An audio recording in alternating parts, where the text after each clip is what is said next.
Fantastic travel. ఇంకా తర్వాత శాస్త్రి గారి గురించి చెప్పాలంటే ఎంత చెప్పినా తక్కువే.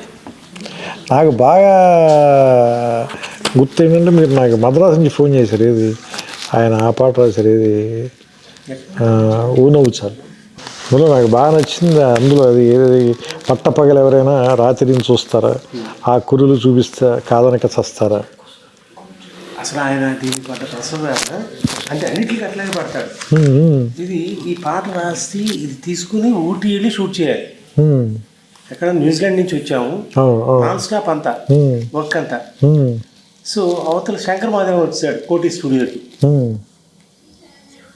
నేను చెప్పి ఒత్తిడి చేయలేను. సరే అల్టిమేట్గా మనం అందరం కోరుకునేది మంచి పాట రావాలని కానీ పాట రావాలని కాదు. ఏం చేయాలి, ఓకే ఈ పాట ఆపేయాల్సి వస్తుంది, రకరకాలుగా ఉంటుంది. అరే ఆగా వచ్చింది అది బిగిన్ చేసి అప్పుడు వరుస సరే పద బయలుదేరదాం అని పల్లవి బిగిన్ చేసి కార్లో రాసుకుంటూ వెళ్ళి నీకు అందులో పల్లవులు మొత్తం ఉండవు, అది ఎక్కడ మిస్టేక్స్ అయింది. అదే ఆ కురులు చీకటిలో చిక్కుకుని అని, ఆ కురుల చీకటిలో చిక్కుకుని ఉంది. యాక్చువల్గా తర్వాత కంప్లీట్ చేస్తుంది, ఆ కురులు చూపిస్తే కాదనక చేస్తారు.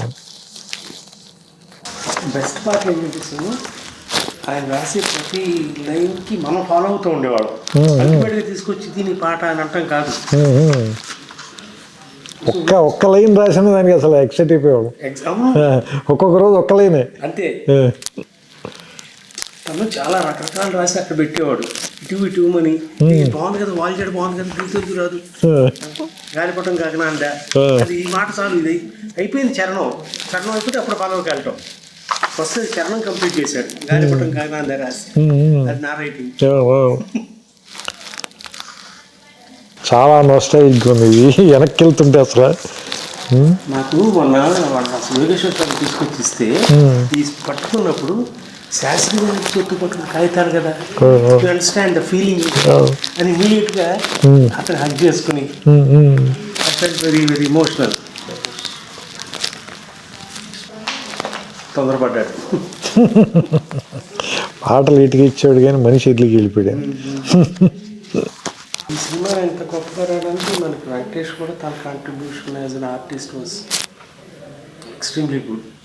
ఆయన అలా ప్రతి సీను ఏమంటారు మీకు గుర్తుంది కదా, మొత్తం డైలాగ్ అయిపోయిన తర్వాత ఫుల్ రీడింగ్ ఇస్తే 2-3 సార్లు రీడింగ్ తీసుకున్నాడు. మళ్ళీ ఇంకోసారి చెప్పాను. అంత ఏమంటారు దాని లోపలికి ఆయన ఇంజెక్ట్ చేసేసుకుని చేశాడు. నాకు ఇప్పటికీ గుర్తు ఆఖరి రోజున తను ట్రైన్ ట్రావెల్ సీన్ ఒకటి తీసాం. హైదరాబాద్లో బయలుదేరి నల్గొండ దాకా వెళ్ళి తిరిగి రావటం అంటే ఫస్ట్ సీన్ లాస్ట్కి చేశాడు. అయిపోయింది. వాడు ఆఖరి రోజు పాటు గుమ్మడికాయ కొట్టారు. అప్పుడు అయిపోయింది కిషోర్. అంటే we never realize we shot it in 85 days totally. But all in one 85 days చేయడానికి 3 గంటల 14 నిమిషాలు సినిమా మంది. ఫైనల్గా 3 గంటలకి తీసుకొచ్చింది. 3 గంటల 9 నిమిషాలు రిలీజ్ చేసాం. బట్ ఇప్పుడు యూట్యూబ్లో ఉంది 3 hours ఉంది కదా, 2 hours 4 minutes ఉంటుంది. ఉంటుందా? అంటే బహుశా సెన్సార్ అవన్నీ ఉన్నాయి. సుహాసిని సీన్ గురించి ఎంత కాంట్రవర్సీ ఉండేది రిలీజ్ అయినప్పుడు. ఎందుకంటే ఫ్యాన్స్ వాళ్ళందరికీ ఆ సీన్. మీరు ఒక్కడే భయపడలా, నేను భయపడి అసలు నేను ఎలాగోలా కట్ చేసేద్దాం అదండి. ఏం కాదు నువ్వు ఈ వారం రోజులు వదిలే చెప్తాను నువ్వు అన్నారు. లేదు నాకు అది ఏమంటుందని నైట్స్ నాకు ఫోన్ చేశారు మీరు రాత్రి 11ంటికి 11:30కి. నేను రూమ్లో ఉంటే అప్పుడు ల్యాండ్లైన్ కదా, ల్యాండ్లైన్ ఫోన్ చేసి ఈ సీన్ చదువుతున్నాను, ఈ డైలాగ్ చాలా బాగా రాశాను, అది చాలా ఫీల్ అయ్యి చెప్పారు నాకు. ఇప్పుడు కూడా నువ్వు మంచి డైలాగ్ రాసినా అట్లాగే చెప్పేవాడు. గుండెలో అన్నమాట, కాలంలో చూడాలి కావాలి. తర్వాత అమ్మ ఒక అంజలి మంచి మాట వచ్చింది, మంచి డైలాగ్ వచ్చింది చెప్పడం. అవి ఇప్పుడు అసలు చాలా ఫేమస్ లైన్స్ అయిపోయాయి. అప్పుడు మనం మాత్రం ఎంజాయ్ చేసిన లైన్స్. చూస్తా 24 సార్ 25 సెప్టెంబర్ 6కి 25వ సంవత్సరం సెలవు. ఇది చాలా మందికి స్ట్రెస్ బస్టర్ సార్ ఈ సినిమా. ఎగ్జాక్ట్లీ. ఫస్ట్ ఈ సినిమా మనం ఒక ప్రివ్యూ రామనాయుడులో వేసాం సార్. నాయుడు గారి ఫ్యామిలీ అందరికీ వేసాం. మీరు, నేను, భాస్కర్ గారు కూడా. సినిమా అయిన వెంటనే బయటకు వచ్చి వెంకటేష్ గారి వైఫ్ చెప్పారన్నమాట, ఏమని నెక్స్ట్ జనరేషన్స్కి ఇది వరకట్టే ఇప్పుడు మనం అంత గుండమ్మ కదా మిస్ అన్న ఎలాగే మనం మళ్ళీ రీవిజిట్ చేసి మనకి ఎప్పుడు మనసు బాగోపోయిన ఎలా చూస్తామో అలాగా డౌన్ ది లేన్ ఒక 15-20 years తర్వాత ఈ సినిమాని మళ్ళీ రీవిజిట్ చేసి చూస్తారు అందరూ ఈ సినిమా గురించి అని ఆవిడ ఆ మాట చెప్తే నేను అంటే జెన్యూన్ చెప్పి నేను నమ్మలేదు, ఎందుకంటే నేను అంత దూరం నేను చూడలేదు. అందుడు మనమే రాసి ఉన్నాం కూడా కదా, అది మనకి తెలియదు కదా అది. సో అది ఆవిడ చెప్పింది ఇప్పుడు అందరూ చెప్తుంటే నేను చాలాసార్లు ఆవిడ తెలుసుకుంటాను. నాకు ఇది 4K చేసిన తర్వాత ఆ థియేటర్కి వెళ్ళి లేకపోతే క్యూర్కి వెళ్ళి వాళ్ళు ఎవరితో నువ్వు నచ్చావు నిర్మాత అంటే ఇప్పుడు కూడా గౌరవంగా చూస్తాను. నన్ను వచ్చి సార్ మీ సినిమా ఎన్నిసార్లు చూసాము స్ట్రెస్ బస్టర్ సార్, ఇప్పుడు కోరుకుంటూ ఇదే చూస్తాం. నన్ను ఎవరో 9 సంవత్సరాల పిల్లాడు వాడు తాతగారు ఫోన్ చేయించాడు, వాడు కథ ఏం అర్థం అవుతుందండి అన్న. నేను సార్ అన్ని సినిమాలు చూస్తాడు, నువ్వు నాన్న వచ్చావు రాగానే ఇప్పుడు చూస్తానంటాడు. వైజాగ్ డిస్ట్రిబ్యూటర్ మనోడు. That gives you so much satisfaction having entertain people. అందరూ ఒకసారి కథలో సాంగ్ పాపం ఎంత ఇబ్బంది పెట్టారు శాస్త్రి గారు. కానీ దారుణం సార్, 10 days తర్వాత ఫస్ట్ రాసిన వెర్షన్ నేను చదివి వినిపిస్తే చాలా బాగుందని అంటే తెగ తిట్టాడు మన ఇద్దరిని. ఫస్ట్ రాశాను ఇదని నన్నైతే మామూలుగా తిట్టలేదు. నువ్వు నీ చేదస్తు నువ్వు కిషోర్కి ఇద్దరు కలిపి నా దుంప తెంపేశారు. అసలు మీకు క్లారిటీ ఉందండి.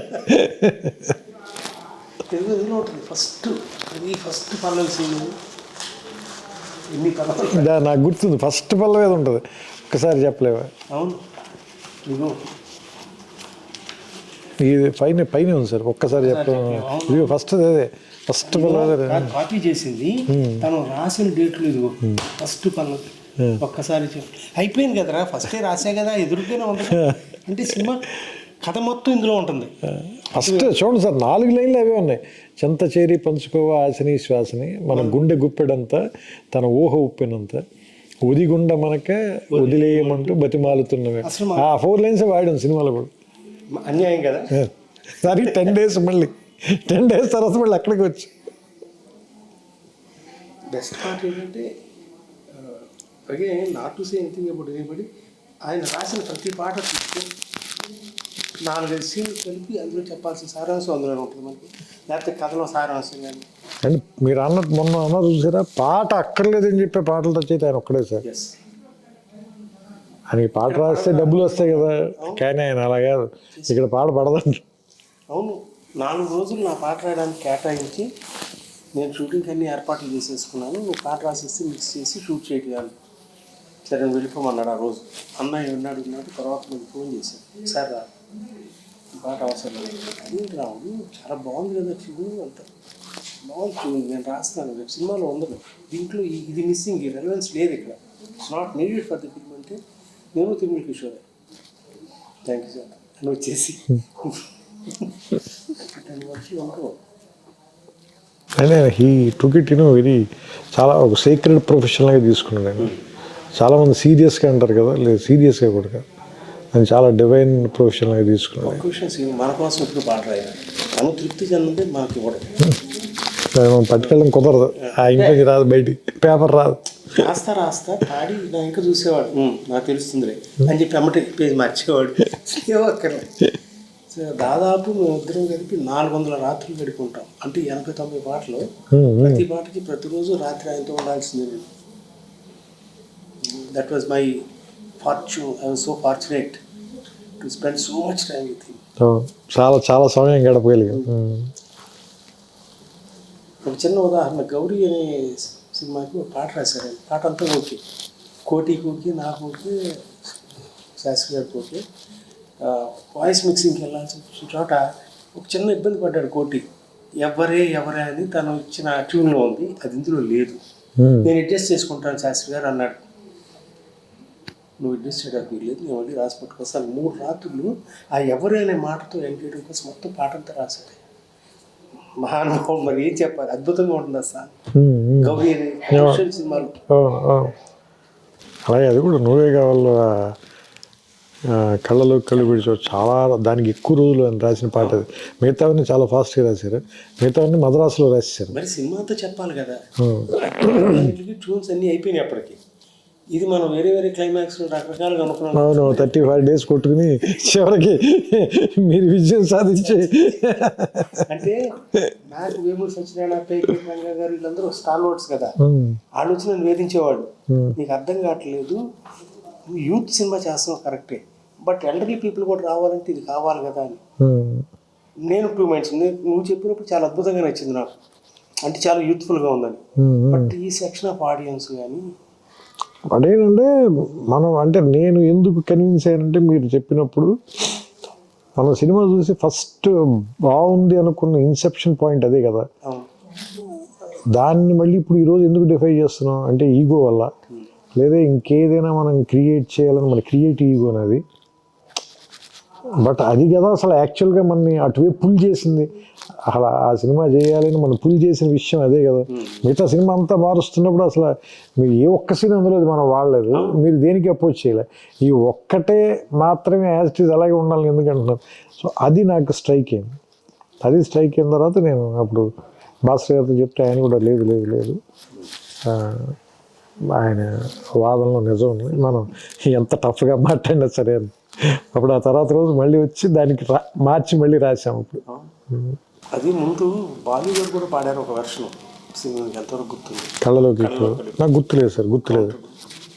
భాస్కర్ బాగుంటుంది అన్నాడు, కానీ భాస్కర్ ఫిమేల్ వాయిస్ అయితే బాగుంటుంది. చిత్ర గారితో బాగుంటుంది యాక్చువల్గా. నేనంటే నాకు అది విన్నట్టే గుర్తు, బాలు గారి విన్నట్టు గుర్తులేదు నాకు. తర్వాత ఇది చెన్నై నుంచి వచ్చింది, టేప్ రికార్డులో పెట్టుకొని క్యాసెట్ పెట్టి కళ్ళం నీళ్ళే. వాడు తరుణ్ కూడా వచ్చాడు, వాడు పడుకోట శాస్త్రి గారు రాసిన మన పాటల్లో మాట గుమ్మ చెల్లి దగ్గర నుంచి ప్రతిదీ చిత్ర గారి పాడతాం. స్రవంతి వాళ్ళ పాట కదా క్లైమాక్స్ సాంగ్స్. తర్వాత దిల్ రాజు కూడా అనేవాడు, భయ్యా నీకు మళ్ళీ అనే పాటలు మా చివరిలో లాస్ట్ సాంగ్. అదే ఆ సాంగ్ చాలా వాటికి ఇన్స్పిరేషన్ సార్. మీకు సంతోషంలో సాంగ్ కానీ చాలా వాటికి, అంటే అది అది ఒక వే పేవ్ చేసింది. అంటే ఆ సిచ్యుయేషన్ కానీ ఆ సాంగ్ కానీ చాలా వాటి చాలా చాలా మంచి పాట రాశాడు ఆయన కూడా, బాగా రాశాడు. నేను కొంత తీయలేక నేను మన నాన్నగారికి చెప్పాను, సరే మీరు మ్యాజిక్ చేయాల్సిన ఏం చేయాలి నాకు తెలియట్లేదు అన్న. ఆయన రాసినంత బాగా తీయలేదు, నాకు అర్థమవుతుంది, అది మీరు కొంచెం పని చేయాలి దీంట్లో అంటే, సార్ నాకు వదిలిపెట్టండి అన్నది. అదే ఎక్కువ రోజులు ఎడిట్ చేశాడు ఆయన ఆ సాంగ్. అంటే స్రవంత్ అంటే పాటలు కదా బేసిక్గా, అది సినిమా అది యాక్చువల్గా. అంటే నేను చెన్నై ఫస్ట్ టైం లేడీస్ స్టైల్కి వచ్చినప్పుడు నాకేదో ప్యాషన్తో రాలేసి, ఎవరో స్నేహితులు వాళ్ళందరికీ సినిమా తీయాలి కోరిక ఉండి ఒక అడ్మినిస్ట్రేటివ్ ఆఫీసర్ నేను, ఇతనైతే చేస్తాడు బాగా అనే ఉద్దేశంతో వచ్చి ఆ సినిమా అయ్యేటప్పటికి నాకు పరిచయం అయిన వ్యక్తులు ఎవరు, ఒక సీతారాం శాస్త్రి గారు, ఒక తనిఖీల భరణి, హరి అన్మూరు, ఇళయరాజా గారితో పనిచేయటం, వంశీ లాంటి మనిషి, విమర్శించగా, ఇది కదా క్రీమ్ ఆఫ్ ది ఇండస్ట్రీ. అంటే ఒక్కొక్క క్రాఫ్ట్లో ది బెస్ట్ పీపుల్తో అసోసియేట్ అయ్యి ట్రావెల్ చేసే అవకాశం.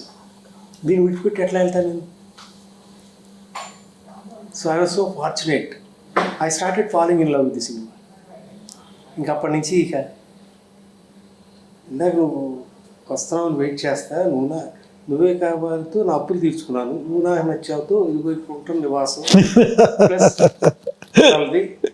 కానీ దానికి చాలా డబ్బు వచ్చింది, దాచుకుంటే 100 కోట్లు అయ్యేదేమో, కానీ ఇంకో సినిమా తీయడానికి డబ్బులు ఉంటే చాలా మనస్తత్వంతోనే చేశాను నేను, నో రిగ్రెట్స్. సో మనకి నిజంగా మనకేం తెలుస్తుంది ఆ టైంకి, అది ఫ్లో అవ్వాలంతే. మనం ఒక మీడియం సార్ అంతే, నాకు అదే అనిపిస్తుంది. అంటే ఏదో హ్యూమిలిటీతో ఏదో చెప్పడం కాదు, కానీ ఆ క్షణం వరకు మనకు నిజంగా ఏం తెలుసు. నువ్వు నచ్చావు ఎగ్జాక్ట్గా చెప్పాలంటే ఒక 1 month పాటు చాలా ప్రెషర్లో ఉన్నాను సార్. ఎందుకంటే టేక్ ఆఫ్ ముందు అసలు ఎలాంటి కథ చేయాలి అనేదానికి నేను మిమ్మల్ని విజయభాస్కర్ గారిని ఇద్దరిని రెచ్చగొట్టేశాను. నేను వెంకటేష్ గారికి కథ చేసేస్తున్నానని చెప్పేశాను మీ ఇద్దరికి. మీరు మీ అనుభవం కొద్దీ పెద్ద ఎక్కువ ఆవేశపడకుండా సర్లే సినిమా ఎక్కువ ప్రెషర్ ఫీల్ అవ్వడానికి take your time and do it, let us see ఎలా జరిగితే ఎలా జరుగుతుంది అన్నట్టు చెప్పారు మీరు. ఎందుకంటే మీరు అసలు ఒక్కసారి కూడా ఫోన్ చేసి ఎంతవరకు వచ్చిందని అడగల. ఎందుకంటే మీకు తెలుసు అడిగితే ఇంకా ప్రెషర్ ఫీల్ అయిపోతాడని. ఒక 30 days కూర్చున్నాను నేను భాస్కర్ గారు. రోజు రావటం, ఆయన ఇంట్లో కూర్చోవటం, లేదంటే నా రూమ్లో కూర్చోవటం, లేదంటే శ్రవంతి ఆఫీస్కి రావటం, కొమ్మని తింటాం, వెళ్ళి పడుకోవటం తప్ప అసలు ఏమి అసలు ఒక 20 days 30 days అయితే ఏమీ రాలేదు sir. Nothing was in my mind. ఒకరోజు సడన్గా నాకు కళ అనుకోవచ్చు సార్, అది మీరు కళ లాంటిది నిద్రపోతుంటే వచ్చిందో ఏంటో అలాంటి ఫీలింగ్. ఏంటంటే ఒక కాలనీలో ఒక అమ్మాయి తాలూకు ఎంగేజ్మెంట్ జరుగుతుంది. ఫస్ట్ చెప్పింది గుర్తుందో లేదో, ఎంగేజ్మెంట్ జరుగుతుంది. అదే కాలనీలో వాళ్ళ ఇంటి ఎదుర్కొన్న ఇంట్లో అద్దెకి దిగారు. ఎవరు? హీరో వాళ్ళ ఫాదర్ వాళ్ళు. వాళ్ళ మదర్ లేదు కాబట్టి రేపు పంపించడానికి పాలు కావాలి, వెళ్ళి వాళ్ళ ఇంటికి వెళ్ళి తీసుకురా అంటే వాళ్ళ ఇంటికి వచ్చినప్పుడు ఆ అమ్మాయి వాళ్ళ ఇంట్లో ఎంగేజ్మెంట్ జరుగుతుంది, ఆ అమ్మాయికి అనే విషయం ఇది తెలుస్తుంది. అక్కడ వాళ్ళిద్దరు మొట్టమొదటి పరిచయం. అక్కడి నుంచి లవ్ స్టోరీ స్టార్ట్ చేద్దాం సార్. ఎందుకంటే ఎవరైనా ఇప్పటిదాకా ప్రీ క్లైమాక్స్లో కదా హీరో హీరోయిన్కి వేరే వాళ్ళతో ఎవరితో ఎంగేజ్మెంట్ అవడం.